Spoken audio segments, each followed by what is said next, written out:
কেৱল একাপ গাখীৰ আৰু একাপ পাউডাৰ গাখীৰেৰে ইমান ধুনীয়া কলা জামুন ঘৰতে কেনেকৈ বনাব পাৰি চাওঁ আহকচোন।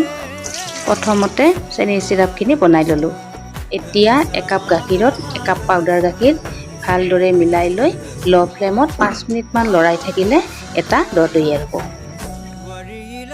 দৌখিনি বাচন এটাত অকণমান ঠাণ্ডা হোৱাৰ পিছত এচামুচ ময়দা, এচামুচ কাষ্টাৰ্ড পাউডাৰ, এচামুচ ঘি আৰু অকণমান বেকিং পাউডাৰ মিলাই দৌটো তৈয়াৰ কৰি ল'লোঁ।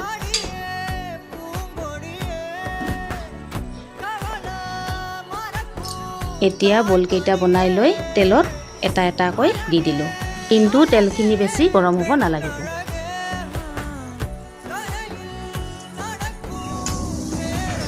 এতিয়া বলকেইটা অকণমান বেছি ৰংচুৱাকৈ ভাজি ল'ব লাগিব। এতিয়া বনাই থোৱা চেনি চিৰাপখিনিত বলকেইটা দি 1 ঘণ্টামান ঢাকি থৈ দিলোঁ। এয়া চাওক আমাৰ কলা জামু হৈ গ'ল।